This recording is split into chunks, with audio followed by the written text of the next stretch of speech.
All the world's a stage, and men and women but players upon it, and each man in his time plays many roles. This loose quote from Shakespeare rings true to all of us as we play out the roles of our lives over a very long period of time. Thank you so much for joining me this afternoon to give consideration to Greco-Roman theater. Greco-Roman, in Greek or in Latin, and just as enjoyable for us in English or in other languages. Why do you go to the theater? It's certainly a multi-purpose location here on ship, and also patterned after the ancient theaters. But for what purpose do you go to theater? Is it to learn something for didactics? Is it to be entertained? Is it to be cleansed of other sentiments? I'll let you consider all of these things in the course of my talk today. As you see here, we are opening with one of the great Greek theaters. This is the theater at Delphi. And so it is the sanctuary of Apollo high in the mountains, with a theater built on a slope, a very steep rake, as is customary with Greek theaters, and with a spectacular view behind it. You almost don't need any scenery when you have the natural surroundings there. The most perfect of the ancient theaters was certainly the one at Epidaurus, dating from the late 4th century BCE. You remember, before the Common Era, not before COVID, BC. And here we find the first great round orchestra where the chorus played. And we find the semi-round cavea or theatron where people sat, just like you are now, with aisles up the middle, just that we don't have room here for, sometimes 15 to 17,000 listeners. But Epidaurus is indeed the most perfect of the ancient theaters. As you can see already here, there's not much of a stage. And so we can just see the proportions here, that the stage was perhaps only 3 meters deep, but very wide. And that's also because not much happened. In this layout of Epidaurus, you see this stage and scene represented. And so the chorus was in the orchestra, where the most expensive seats for the theater are nowadays, and the actors were either raised about a meter, somewhat like this stage, or a little bit more. But, as I said, nothing much happened. There were essentially 3 doors there, and someone would come in and announce what terrible thing had happened, or what glorious thing that had happened, or who was coming. But nothing happened on stage, and certainly no murderous event as in the action films of today. On either side of the stage, you have the entrance and exit doors for the chorus. These paradoi indicate the beginning of the performance when the chorus enters, and the end of the performance when the chorus exits. And they are also useful for showing from whence the actors on the stage have come. Only one side represents coming from the city, and the other side represents coming from the countryside. So, there are a lot of conventions here that can be very helpful to know. The birth of tragedy, ancient theater, arose in the cult of Dionysus, the god of wine, ecstasy, and theater. And so essentially theater was produced as a form of worship and also competition. And I'll talk about that a little bit later. So with worshiping the god Dionysus by presenting the great tragedies, this was a festivity to which everyone had to come. And you'll be happy to know that it was just about this time of year, at the end of February or the beginning of March, when the great pithoi of wine, the great barrels, were first opened. That was when the Dionysian festivals began. It may also be interesting to know that partaking in this wine was also available to 3-year-olds because they had survived infant mortality and were now accepted into the community. Dionysus always drank quite a lot from his great kantharos, his very special drinking cup. And so you see him with dancers of satyrs and maenads, and this was also associated then later with the symposium of the men's drinking party in ancient Greece. But off to the horse races here, the chariot races, if you like, one of the favored Olympic sports of antiquity, shows us a very special situation for the listeners. This is a very rare shard of pottery. So you see the horses with the chariot reins above them, and then you see spectators all up the bleachers, and actually down the back of the bleachers. This is the only time that we see them on both sides of the bleachers. And so one wonders if this were perhaps an observation set up in the middle of the great oblong stadium of antiquity. It's very rare to see that on shards of pottery, and also uncommon in connection with the theaters.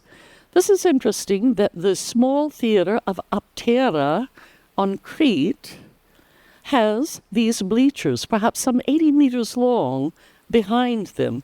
And so when they excavate further, then we will know more about what to tell you that they were for. But Dionysus, the Dionysus Theater down on the slopes of the Acropolis, shows us a view of what it was like in its revised state in the 4th century, and also with Roman additions, left in ruins. So I'll help your imagination a bit here. We see the ruins in the 19th century in an old photograph, and we see them imagined with the Roman additions of a great marble flooring, of a great marble stage, and proscenium, the great backdrop there. In the center of the rhomboid on the flooring here, there was always an altar to Dionysus.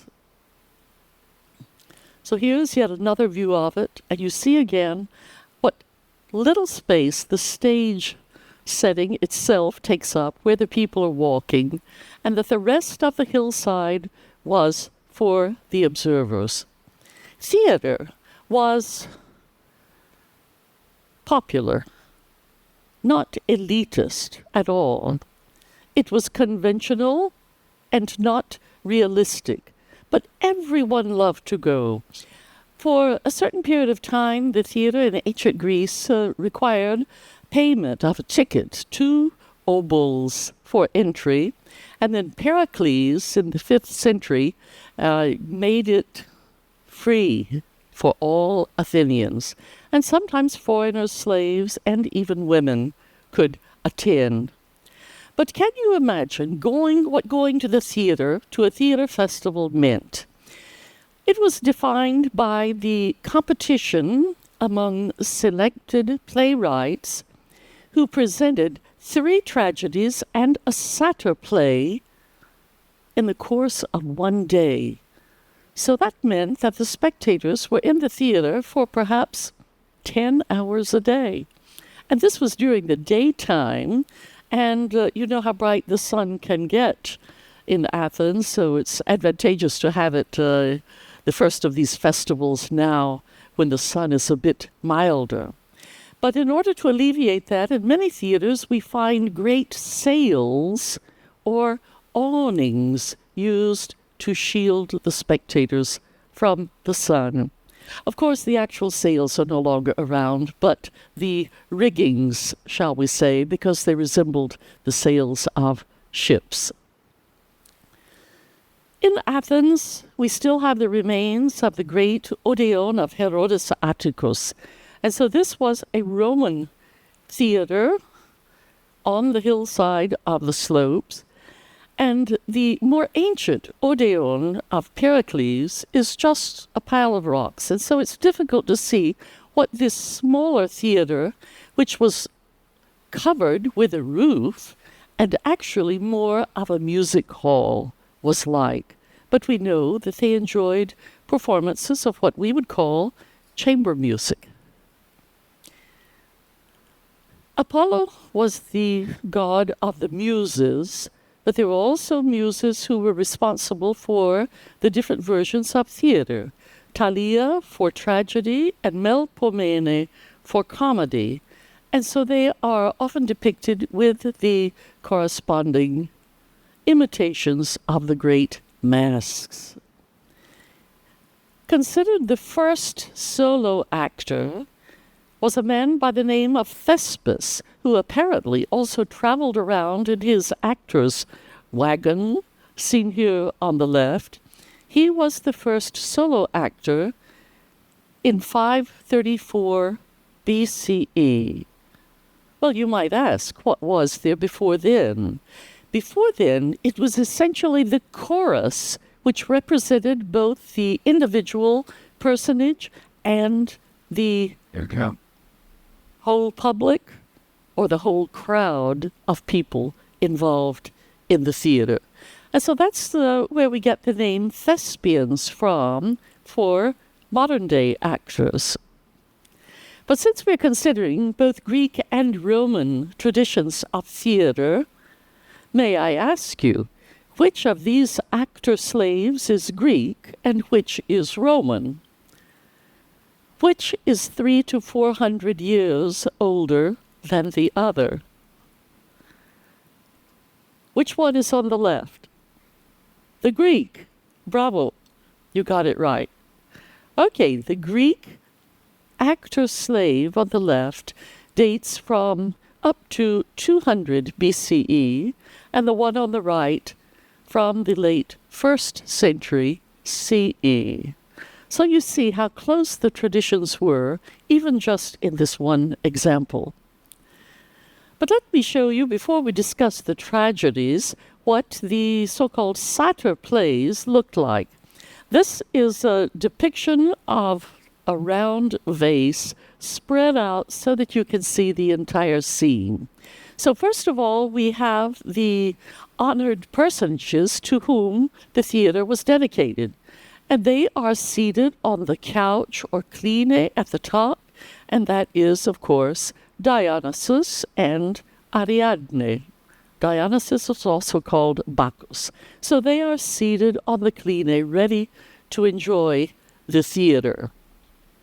There is always a musician present, and the musician is playing the double pipes just below them in the center, and the double pipes have double reeds in them, so they are close to the modern shawm or even oboe. There were quite a number of aulos players at the theater, and sometimes a great number. Beside the aulos player, there is also a lyre player with a lyre in hand. But the aulos was the most important of these instruments, and you see that the musician gets to wear a very splendid costume as well.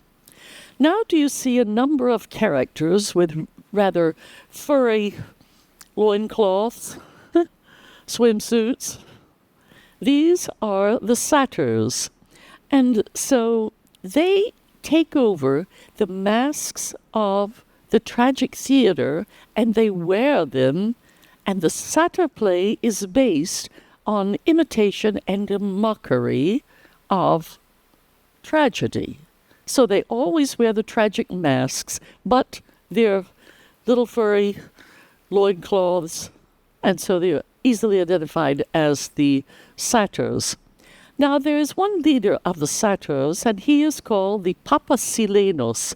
Silene or Silene is also another word for satyr, and he is dressed all in white, top right, in the middle, and he is putting on then his great mask, which covers the whole head, and it is always balding and with a white beard. So he is the leader of the ensemble. Okay, you have already seen a great deal about what is going on in the satyr plays, and you see that all of the performers are men. It was not allowed for women to participate in theater. And so with only 1, 2, or 3 actors in ancient Greek literature, 3 actors could play quite a number of characters, however. They just had to be careful not to be on stage at the same time. And so they changed their masks, or often their dress as well, to act in another role, both male and female performances. The masks were very important, but since they were made of leather or linen or other hardened cloth materials, they no longer exist. So we have our great knowledge of the infinite masks of antiquity from votive offerings to the gods in the form of terracotta, very frequently, or sometimes even in stone sculptures depicting the masks. You see a mask of Pan with his little horns here, and an African called an Ethiopian, because Ethiopian was the word used for all Africans in Greek antiquity. I'm sure there's a great story behind that.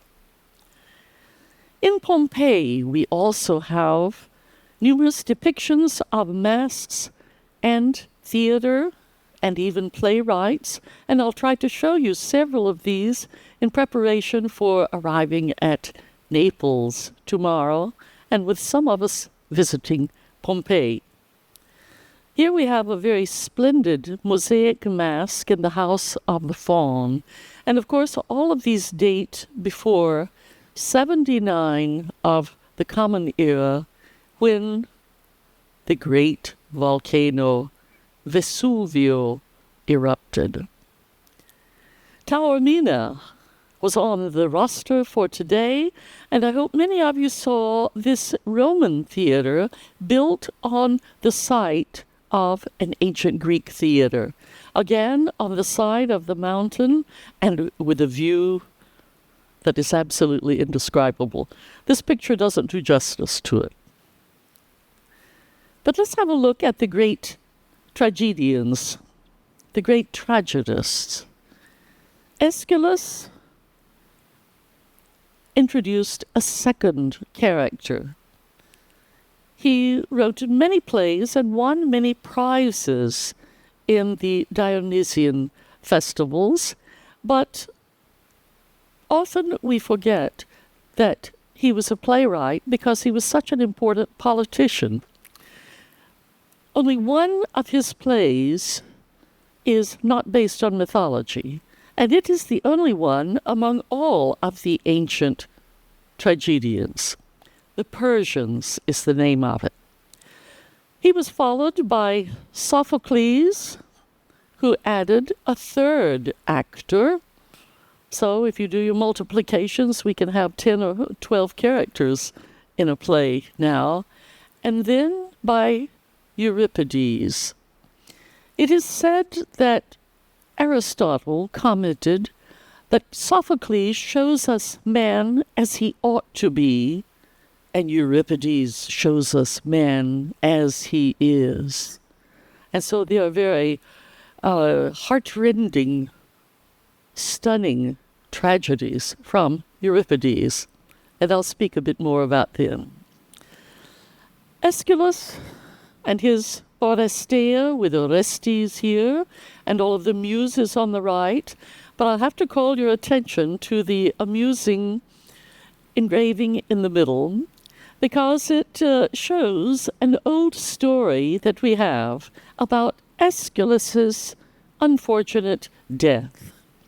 He was bald and stopped by the wayside on a long journey, and an eagle had snatched a tortoise, a turtle, and needed to crack its shell. And so he thought that Aeschylus's bald head was a very shiny rock, and so he dropped the turtle on it to crack it, and instead it cracked Aeschylus's head, and he died. It certainly is a good story, whether it's true or not. With Sophocles, we have the great Theban tragedies of Oedipus and Antigone. Now, in these situations, stories that are very well known, we do have indeed tragic consequences of Oedipus discovering that he himself had murdered his father and married his mother, because he didn't know actually from whence he came. And so he blinded himself as punishment, as a purge of these horrible deeds that he had unwittingly committed. So, mentioning only this one, I want to put out to you the depths of tragedy, but I must also comment that tragedy was not always tragic in this sense, but it could have been also a change of fortune, usually quite an unexpected one, a change of fortune. So let's have a look at the situation of Oedipus and the Sphinx and how he came to Corinth. It was said that the Sphinx had caused the great plague on the city, and it could only be done away with if the Sphinx were conquered. And so the Sphinx had a riddle, and anyone who could answer the riddle could demolish the Sphinx and relieve the city of its troubles. What is that which has one voice, yet becomes 4-footed, then 2-footed, and 3-footed? And the answer is man. Yes, as a child, as a baby, mankind crawls on all fours. He stands tall, 2-footed, through adult life, and in old age, we need a cane. So, that is why Oedipus became king, and you know the rest of the story. Let's have a look at actors in tragic scenes. Now, when I first saw this, I thought actually it seems quite amusing. But they were acting, always with masks, and I would like for you to look at their feet. Now, do these look like feet at all? To make themselves taller and more important with their great gestures, their masks, and very loud, clear voices, they stood on wooden blocks. So their shoes or feet straps were quite a bit higher, and here they are on blocks to give more stature and credibility. But tragic and comic playwrights were also depicted in mosaics in Tunisia, which was part of the Roman Empire.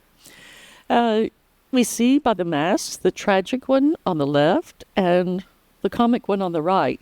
But what is really interesting is that we see the scripts of their plays in a barrel. So they are rolls or scrolls of the plays there. The chorus was inestimably important. First of all, the chorus represented the solo character and the public and the crowd. But then, when individual characters were represented, 1, 2, and 3 persons and quite a number more of characters, the chorus still had a role to play, because sometimes they would question the events, be believing or disbelieving. Sometimes they would tell secrets that the actor could not tell or did not know. And so this was very important. And so the crowd of the chorus functioned as one voice in general. Only occasionally they had different opinions which were expressed.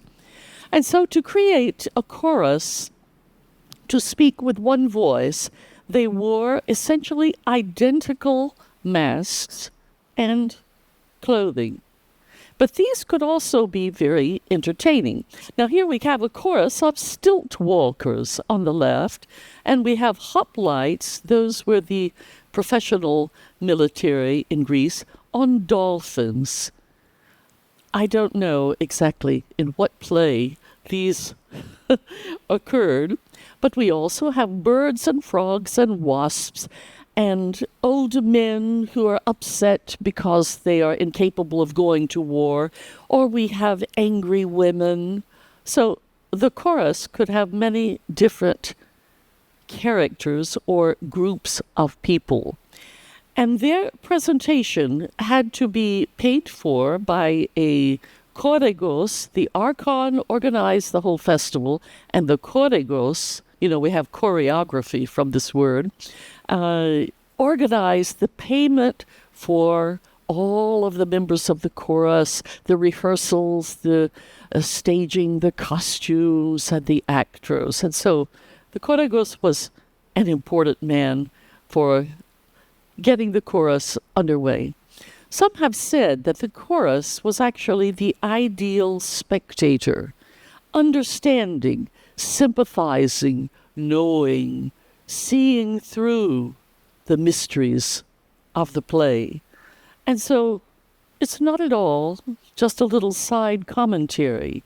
They are omnipresent, and sometimes they were encouraged by the actors. Go away. And so they would sit on the side for a little while he had his say. But gradually we got to old comedy with Aristophanes, as I mentioned, with these birds and wasps and frogs, and he also delivered scathing commentary on the tragedies in his comedy plays.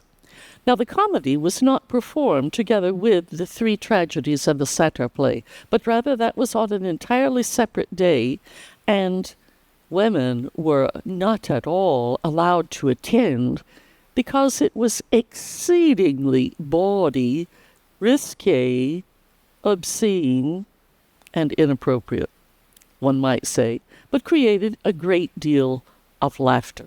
Aristophanes is perhaps the only playwright, some of whose plays we still have available. He was relieved from the position as the leading comedist by Menander, somewhat later. And from Menander, we have a great popularity throughout the Roman Empire as well. And both of these actually included plagiarisms from the Greeks in their own plays. Now, you know that if a person takes the words of another as his own, it is called plagiarism. But do you know what it's called when someone takes the words of many others as his own? That's called research. Okay, but for the aphorisms from the Proverbs, we have a great many of them, actually whole books of them, from Menander, such as, "Let the die be cast." Julius Caesar quoted this in saying, "Let the venture begin." Often it is twisted around, "the die is cast," but that was an incorrect translation. One of the best, quoted in the Bible by St. Paul, was, "Bad company corrupts good character."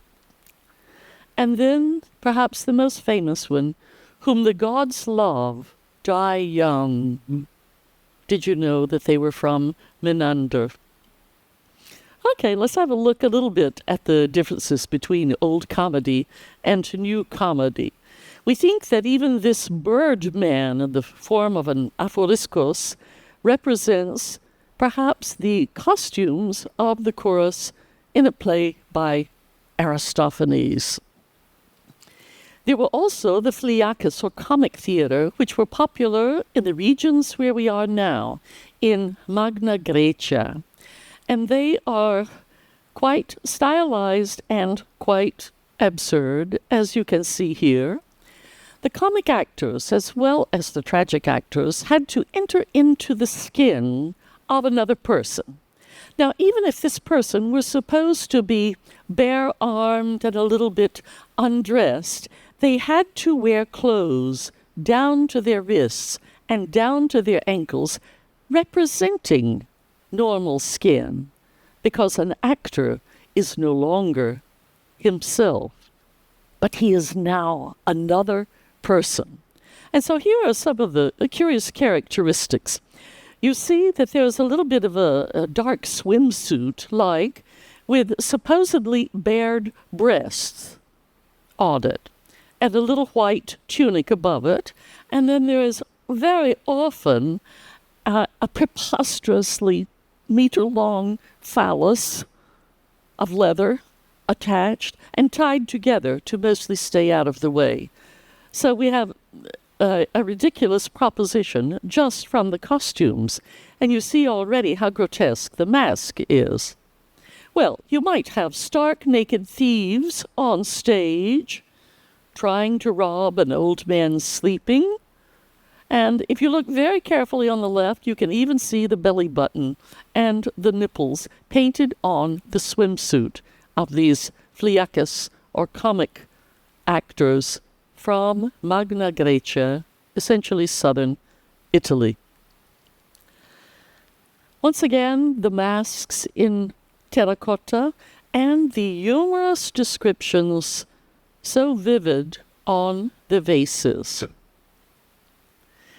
Menander was associated with the new comedy, and so there were also more realistic masks and a new kind of humor which was less obscene and more concerned with the family and the community, but it was still very humorous. But of course you know that it must be very hard to project your voice, even in the glorious acoustics of ancient theaters, from behind a mask. So the mouths were grotesquely large, and this is a very rare instance where you see the actual teeth of the actor behind the mask. So up close, that makes a very funny presentation.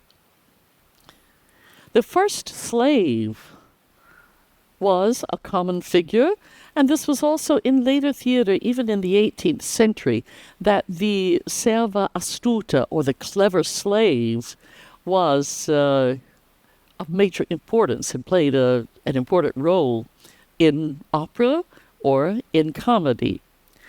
So look at the mask on your right, and you'll see that actually it has dual emotions. If you look at only one half of the face, the left half of the face is angry, enraged. And if you look the other way with the right half of the face, it is a laughing face. And so the actual mask, this is not an actual one, was seen only in profile, so that you would see one emotion represented there. But it's nice also to see the actors unmasked, because then you can see who the actors really were. And now my favorite, which I have visited very often, is located in Würzburg in the great Martin von Wagner Museum, close to where we live in southern Germany. And the famous Würzburg actor is actually an older man with scruffy hair, with a stubble on his face, and he has just taken off the mask of a Thracian king. So we can see what is behind the scenes. This is a very important and very beautiful pottery shard, just about this big. Tragedy and comedy masks are also depicted in Hadrian's villa outside Rome, because the Greek theater was taken over by the Romans. And of course, we have to come to the Colosseum. And now here we have a true amphitheater. Don't make the common mistake of calling these other theaters an amphitheater, because an amphitheater has to be all the way around. It may be elliptical rather than perfectly round, but it must be continuous on all sides. That is an amphitheater, and all others are theaters. It was the Romans who developed this architecture, which was a standalone edifice. It did not have to have the great hillside or embankment to support the steep rake of the seats, but rather, with this complex architecture and an inner maze of getting to the various levels of the theater, it was truly a marvel. Now you can also see here the hypogeum, which is the maze of rooms and passageways under this elliptical flooring, which is about to be reconstructed. The maze down there provided possibilities for keeping wild animals, also theater scenes, actors, gladiators, and perhaps Christians as well. And there was a sort of an elevator which brought them up to the floor level. It was a multi-purpose location which also could have shallow watered sea battles staged on top, as around Piazza Navona in Rome. So the Colosseum in Rome, with perhaps 60,000 spectators accommodated there, is truly a marvel of the Roman Empire. It looks much the same now as it did 300 years ago. And let's have a look at the Roman comedy. The only two major playwrights are Plautus on the right and Terence on the left. One lived a long life and the other very short. They adapted the Greek plays but created the Old Latin comedic genre. I'll have to give special mention to Terence on the left, who wrote in such a very beautiful, simple, appropriate Latin that his works have been used as a model for learning Latin throughout the ages up to the present day. And you might have wondered why I began this presentation with a loose quote from Shakespeare. Here is another reason. Terence influenced the great playwrights and writers Montaigne, Molière, and Shakespeare, who cited him and imitated him. And even President John Adams encouraged his nephews to learn Latin through reading Terence.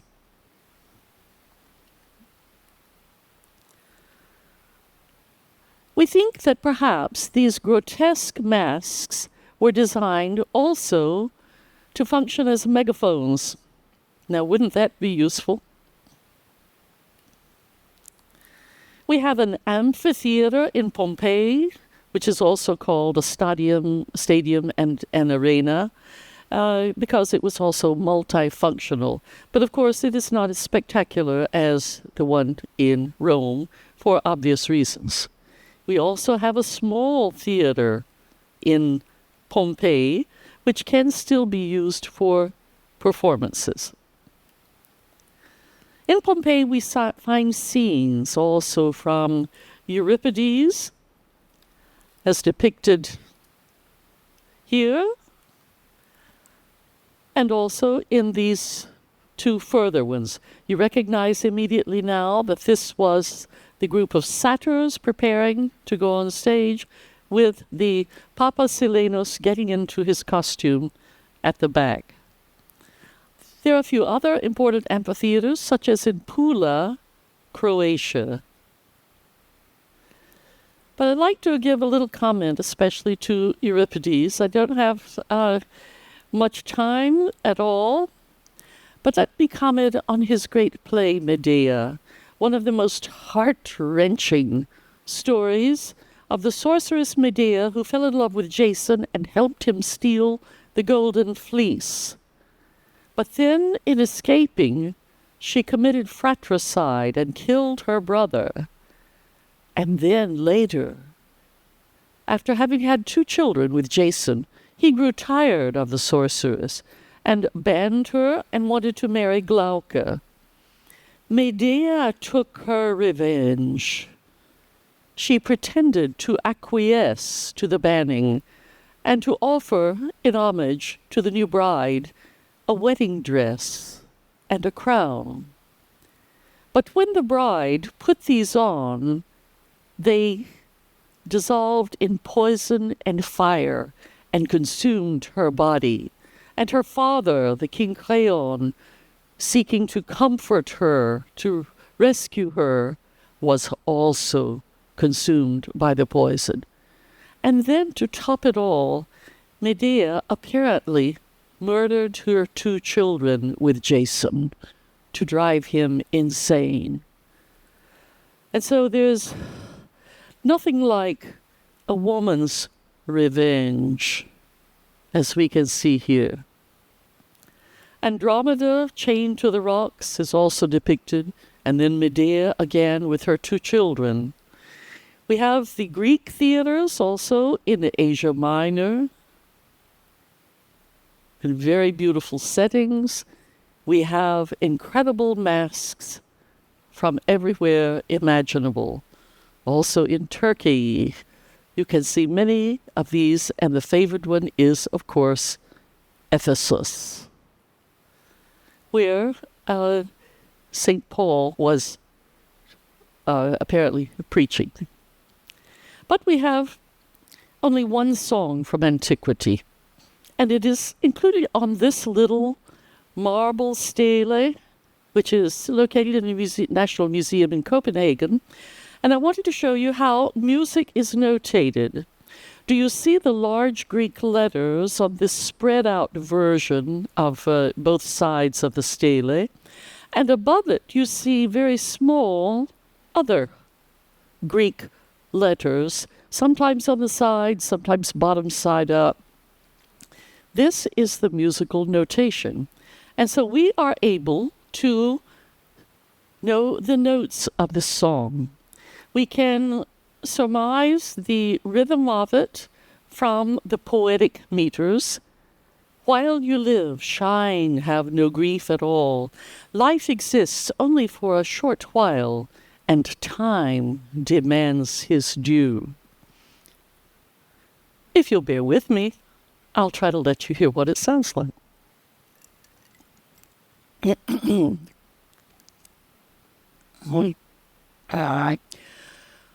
Hozonzas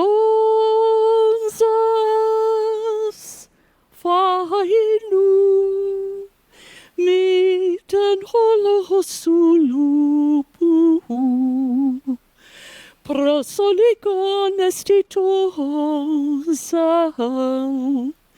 totiloso chronosapaite Hozonzas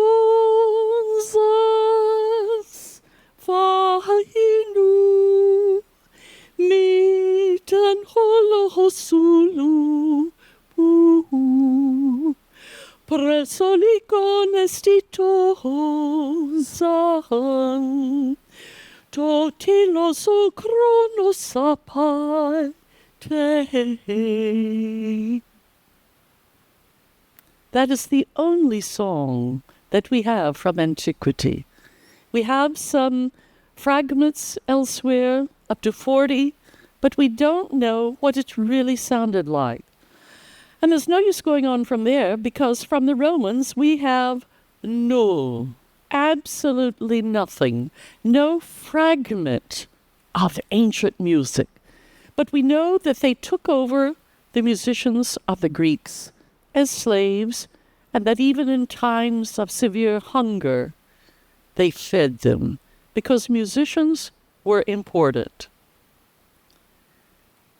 Theaters extend to Syria, where, of course, they're in severe danger, and the small actor figurines give us images that last forever, as well as the theaters, where we need to hear what it sounds like, not just the ripping up of a piece of paper or the clapping of hands, but song and declamation.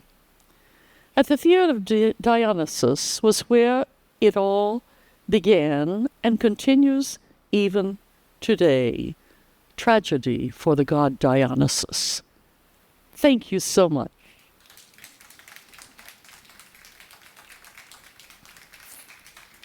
Yeah.